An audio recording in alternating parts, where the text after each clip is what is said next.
The secret to success is not giving up. No phenomenal man or woman was created without struggles.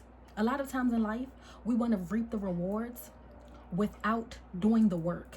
And that's just not gonna happen. That's a lot of times you're, even if you do get success, you won't sustain it. Even if you do get that family, if you do get that job, you won't sustain it because you didn't go through the character development that it took for you to be able to withhold and keep your blessings.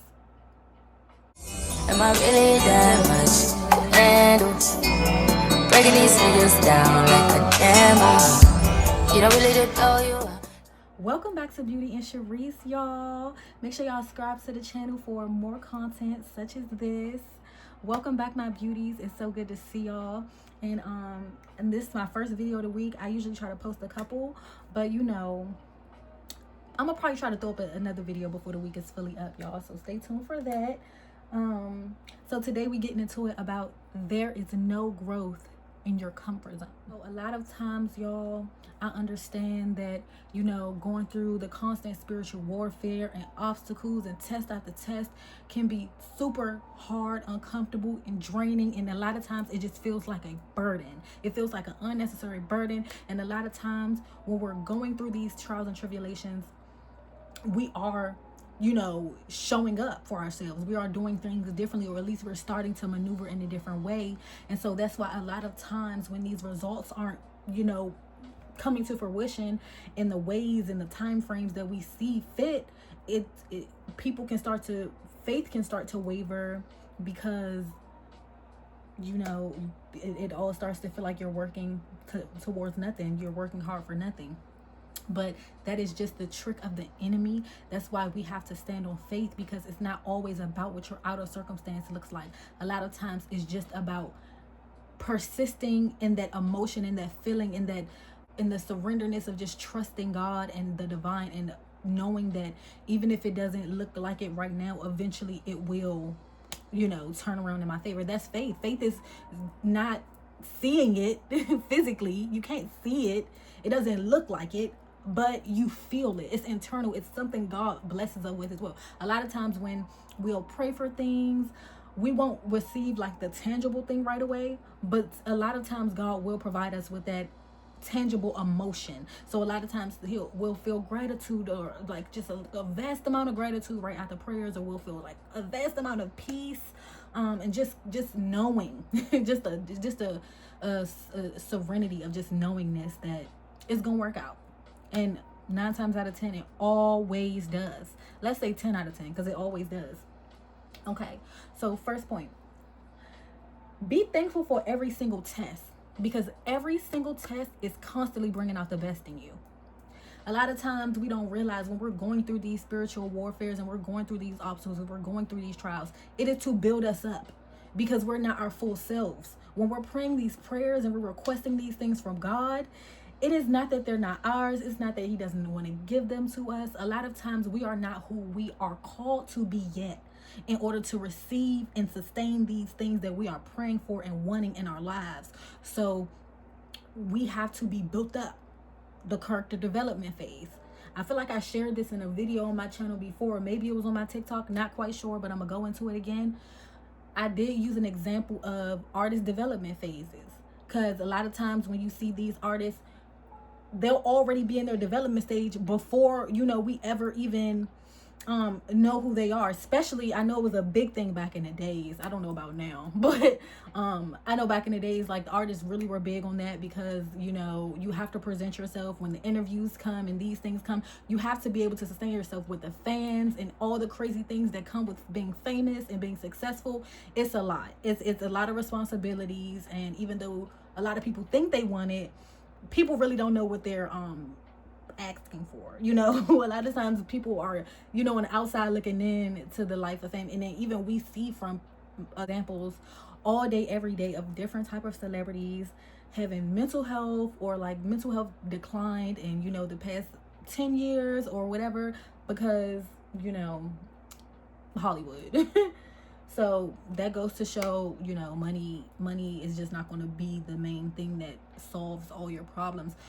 You know, there has to be some sort of internal thing that keeps you balanced so that you can know who you are with or without materialistic things. That's the trick of the world, and that's the trick of the enemy. They try to get us to focus on being blessed on the outside first before we know who we are. And a lot of times when you're being blessed with all these things and you don't know who you are, that is not, it's a setup. It's a trap. It's not made to last. It's no foundation there. So if there's no foundation there, then it's nothing to hold up these blessings and you and these things that you created and you know God has blessed you with, because you are still your old self. You're still the person who can't handle the throne. Let's just say that you can't handle it. You're not ready for the seat yet. So, you know, the world will try to trick you into thinking, you know, it's more important to have the external things first, and, you know, versus working on the internal things. And that couldn't be further from the truth, guys. So please make sure that we're doing the shadow work, that we're praying in our prayer closets, that we're doing things in order to constantly be evolving spiritually, constantly be uplifting ourselves spiritually, because it is a spiritual war every single day. Okay, next point. Misfortune is a gateway to opportunity. Okay, so a lot of times when bad things happen to us in life, and you know we feel like we've been dealt with a bad hand, it's easier to focus on the negative. It's easier to focus on the negative of the situation versus realizing that this is an opportunity. You know, it's an opportunity for what? What's that saying? Once you hit the bottom, there's no way from here but up. Right? When you hit that rock bottom, it's nowhere but up, baby. It's nowhere else to go. You can't go left, can't go right. It's just upward.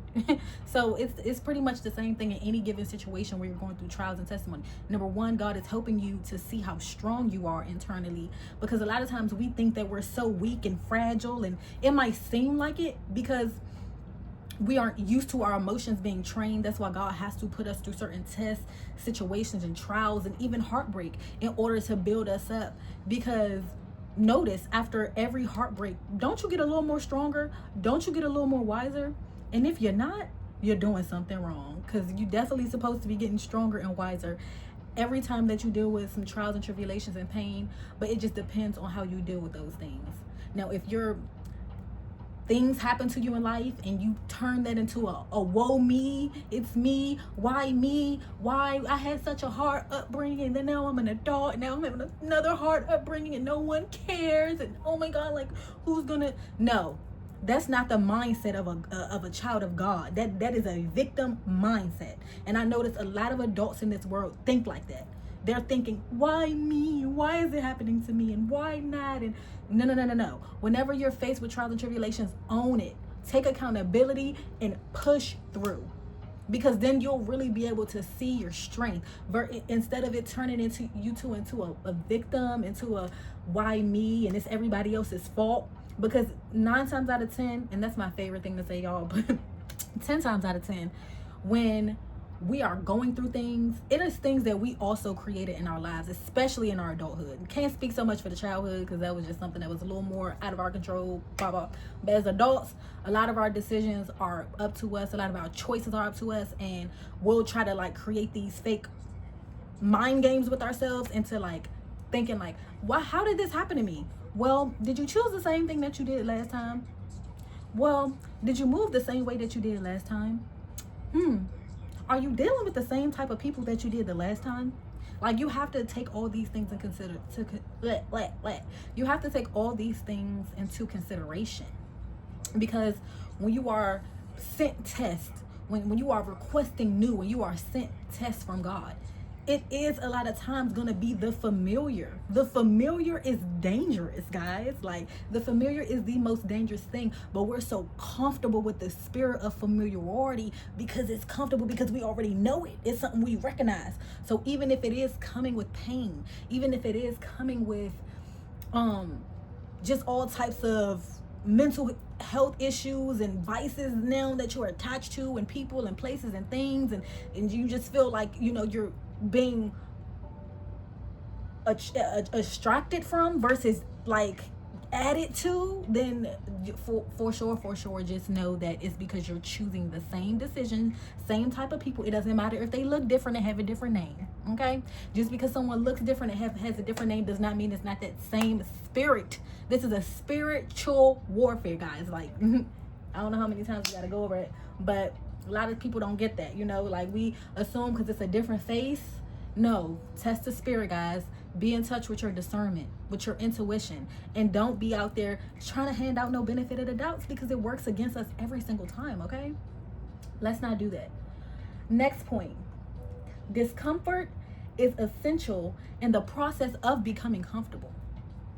Okay. So a lot of times, y'all, you know, in order to sit on this throne, in order to be able to take that CEO position, in order to become that wife or that husband, it is things that are required for you to be able to get to that. That's a heavy seat, heavy title, you know, and it's a lot of responsibilities that come along with these blessings that God give us. It's not just, oh, reaping all the blessings, and no, it's a responsibility, you know. And a lot of times we just expect to constantly be comfortable. And that's just not the process of becoming your best self. Becoming the best version of yourself is gonna hurt, because it's a process of God cleaning you out and renewing you in every way. Your whole entire vessel, mind, body, and soul renewed. And in order for him to do that, he has to kind of take and cleanse you out. Like, think about like a toilet, cleaning a toilet. Like, think about like if God took one of those and just, that would be uncomfortable. Like, that would be a very uncomfortable process for God to just take a little toilet scrubber and just clean us out, you know, get all that junk and addictions and envy and lust and all the type of addictions and trials and dark energy and spiritual energy that we're holding on to that does not serve us.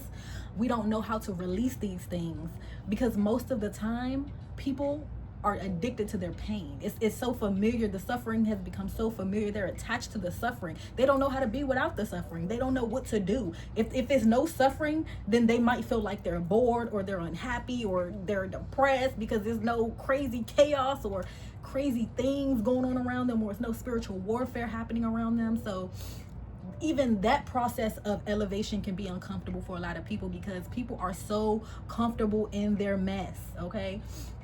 And just overall, the uncomfortability of changing your environment, changing your circle, changing the way you talk and the way you walk and the way you dress, even, you know, because the old, like, it's a new person, it's a new character. You've unlocked a new part of you. So once you unlock that new part of you, it requires a whole new appearance, because how would you be able to tell the difference between the old you versus the new you if you look exactly the same, you talk exactly the same, you walk the same, the friends are the same? Where's the new? Where is the new? Point me to the new. If you are still showing me old friends and old outfits and old you, old mindsets, old thought patterns, like, that's old, that's still keeping you comfortable. Because change is hard. Change is something we have to constantly practice every single day. And on this journey, a lot of people get lazy. A lot of people get lazy. A lot of people get complacent. They don't want to do the hard work that it takes. That's why it is a 1 percentile of very successful and rich people, because people don't want to do the work and what it takes to actually elevate and go to the top. And it does require isolation, a season of isolation, and a lot of people cannot handle that. A lot of people do not know how to be alone. They're uncomfortable with their own energy, and they don't even know what to do. They're constantly needing to reach out to different people, different sources of energy, multiple at a time. Sometimes they, you know, like, what do we call it? Narcissistic people. But I honestly just believe it's people, narcissism is just people struggling with spiritual demons. You know what I'm saying? Like, which we all are. You know, we all are in some way, shape, or form struggling with something. But I think that when it's narcissistic or, you know, full blown, it's more like you are not able to think outside of you. It's like the world is literally centered around you in a way that is unhealthy and not conducive to your growth and evolution. Now, don't get me wrong. It's nothing wrong with thinking that the world is revolved around you in a healthy manner. But a lot of times people have this unhealthy, the world revolves around me, and so they'll snatch from people and not realize because they think that they're doing something because they do hear stuff here and there. But at the end of the day, even if they're doing stuff here and there, they won't count it if it's genuine.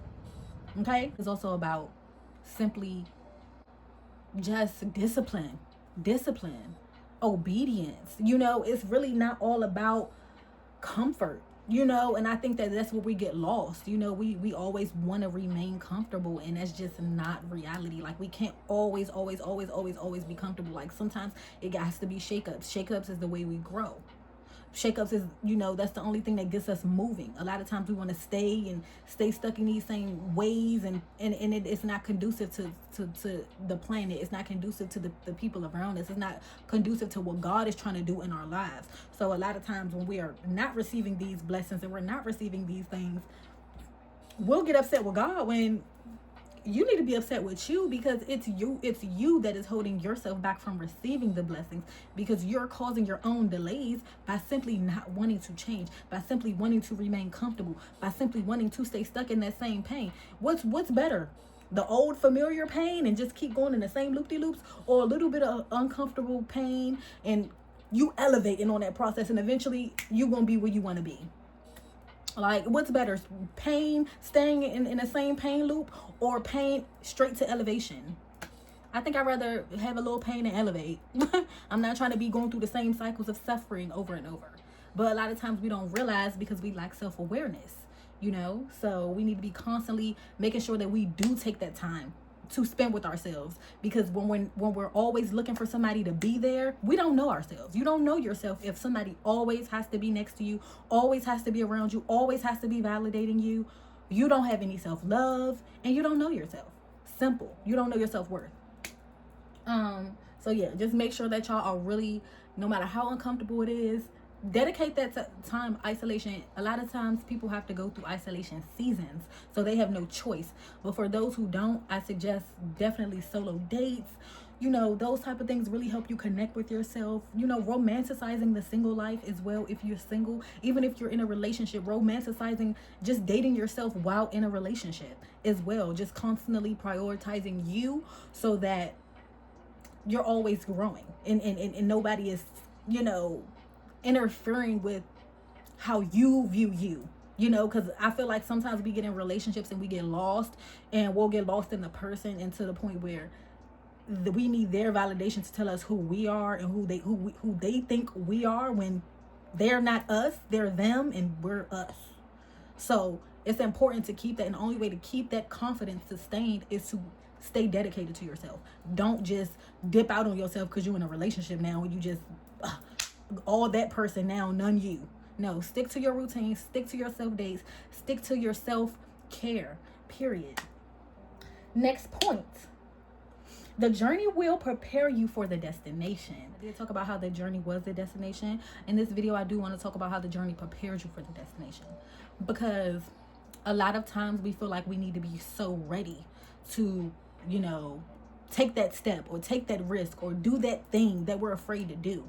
But no. That's where we go wrong. Do it scared. Do it unprepared. Do it not ready, because the journey will prepare you. Once you start, eventually it will start. Like, just think about, for example, when you start a new job.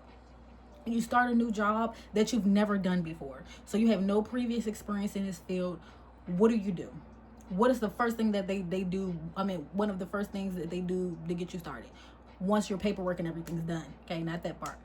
But yes, one of the first things you do is you go training. You start your training for the position, right? So what happens? You get thrown into the position and you start to get trained on how to handle the position. A lot of times, especially in restaurants, because I've worked in a lot of them, a lot of times in restaurants, and this is one thing that's actually added to my character development, my personal skills, I would say, but just getting thrown in the mist. you know, just getting thrown in the midst of it all, because you're going to figure it out. You're going to have to. Like, it's like, okay. And then eventually the next day and the next, it'll get better and better and better. It don't have to be perfect the first time. It don't have to be perfect the second time. Don't even got to be perfect the third time. As long as you're learning each more and more, and you're picking up new skills, and they're sticking with you, and you're practicing them. So it's the same thing.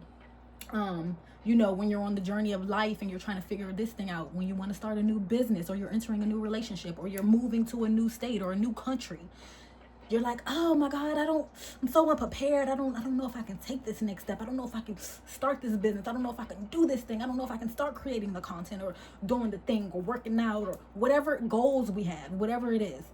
No. I need you to be quiet. If you're not saying anything positive to yourself, I need you to shush. Be quiet and just get it done. Literally, like Nike, just do it. Like, and I have to trick myself in, like, out of thinking sometimes, and just getting things done. Because when we think, sometimes our mind can be our enemy as well, because it likes to stay comfortable. It's a part of, like, our ego, like, to keep us in a comfort, you know, the comfortable place. Our ego is not about, like, getting us to the top. It's really about keeping us safe. And so a lot of times when we're entering new, whether it's a new person, situation, place, thing, our ego will try to trick us out of it, saying, nope, this is dangerous, because it's something new, it's something unfamiliar, it's something that we've never done before. Like, especially for me, I can speak for when I moved out of the state for the very first time by myself.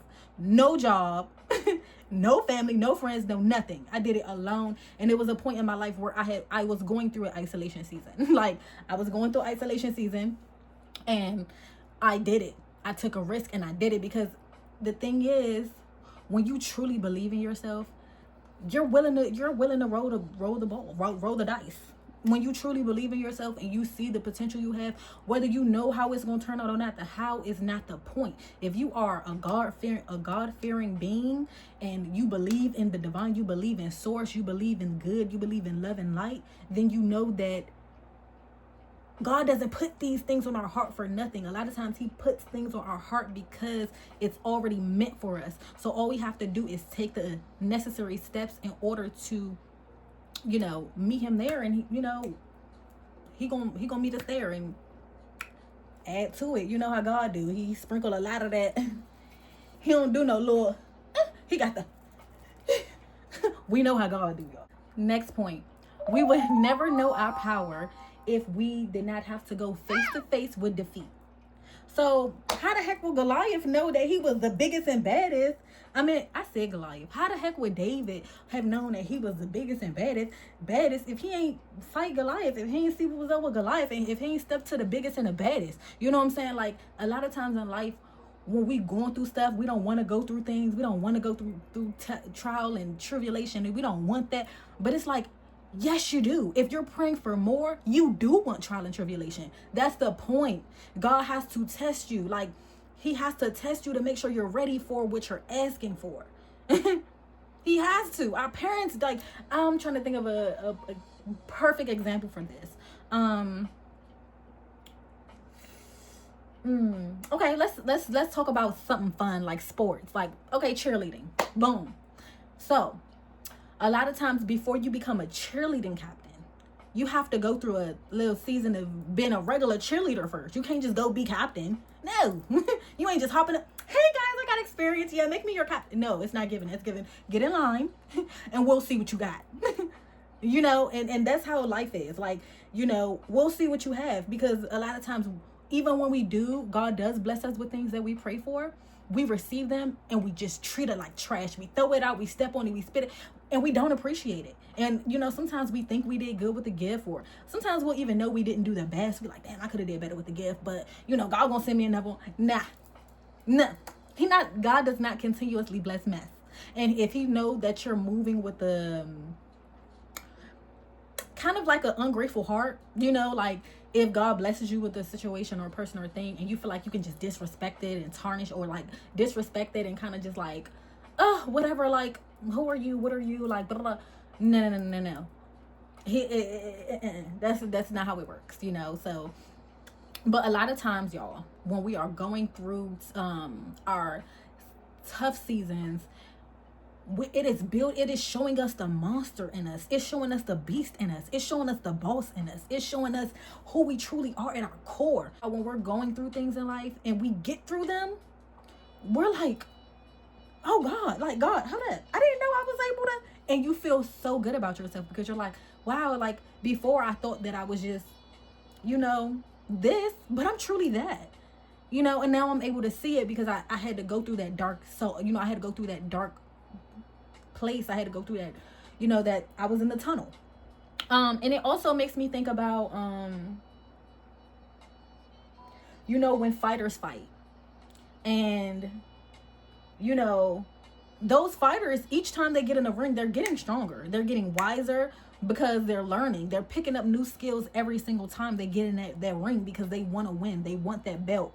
So what are they going to do? They're going to pay attention to things that they're going to pay attention to what they did last time and do it a little differently so that they can get different results this time. Okay? So, because not that they didn't know their strength, it's just that they learned what their weaknesses were when they were in that ring. So it's like, okay, now I know, he gonna be quick on the left, so let me dodge right. And so let me be a little quicker with my, we know how they go.